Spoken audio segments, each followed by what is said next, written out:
Today is my mother's birthday. I celebrate today instead of the day she died. She died 21 years ago, and she was kind, gracious, and loving, but she never talked openly about her life or her death.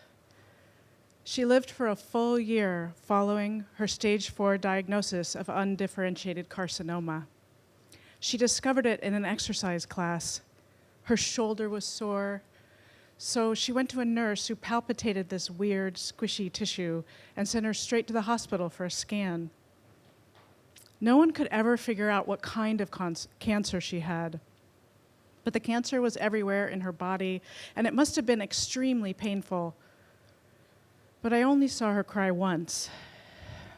We were in one of the many doctor's appointments that year, and the port in her chest had clogged, and so her arm was swelling up. When the doctor asked her to lift her arm, she cried out, and her eyes swelled up. And I remember it so vividly because it was so unusual for her to lose her cool, to show me any kind of emotion or pain. And it must have been a year of incredible pain. She never talked to me about her own death. She would just give me this look, this sad, silent look. And I didn't ask her about the cancer. I didn't ask her what it felt like to have toxic chemicals poured into your chest. I didn't know how I felt. I just knew I couldn't broach the subject. We didn't have any words. None of us had any words for losing our mother. My family ignored the fact that she was dying and instead focused on the cure. We couldn't imagine living without her. And so we let the doctors take over, and her life became the treatments, the cancer sickness, and denial. And instead of gathering together and celebrating and honoring her last days, she ended up in Texas in a phase 1 trial, 2,393 miles away. My father especially wanted to save her, and I don't blame him. I don't blame either one of them. They were from a generation who never talked about death or saying goodbye. It was not until years later, in 2018, that I had my wake-up call. My own child had a mental health crisis. We were in the ER, and when we found out what had happened, my husband and I were put in the ER's grief room. It's a small, soundproof room where they put grieving parents to be alone. And when the nurse finally came in to say that they were admitting our then 15-year-old for treatment, my nose spontaneously bled. It gushed. The nurse looked surprised and handed me some scratchy paper towels and kept on talking. I didn't hear a word she said. Literally, grief was in my cells and overflowing in blood. I couldn't pretend I was okay. I couldn't be stoic like my mother was for the most part during her cancer. I had to face this deep grief. It felt ancient and enormous and goes back generations. I realized my family never talked about loss. I had a brother, and I didn't even know I had a brother until I was 10 years old. He was the son named after my father, George Matthew. My family's grief about Matthew's death was the unspoken part of our world. We were taught to think positive, move forward. There were no pictures of Matthew in our home, no mention of his name, nothing to mark his beautiful, short life. They sent my siblings back to school the day after Matthew died, and they got pregnant with me because they always wanted 4 children. Think positive, move forward. I was literally born because of a death in the family.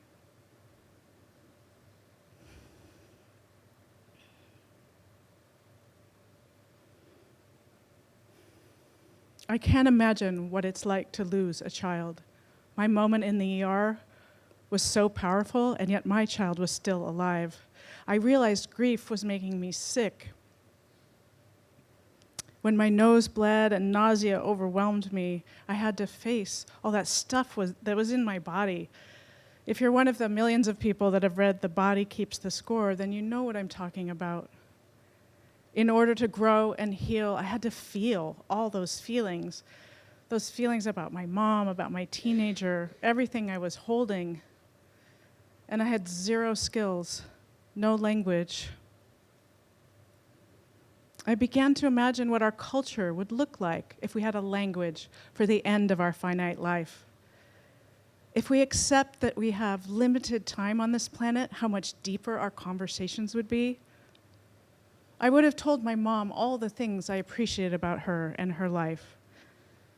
Instead, I learned about her childhood from her sister after she died. I could have learned it from her, and I would have no regrets about her death if we'd had that really intimate conversation.